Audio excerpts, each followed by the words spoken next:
Right. Right, let's get to that island then. I can see an animal.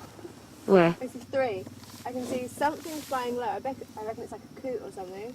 And 2 swans. Look up! Oh, wow. They're over there. Oh, and look at those amazing shapes.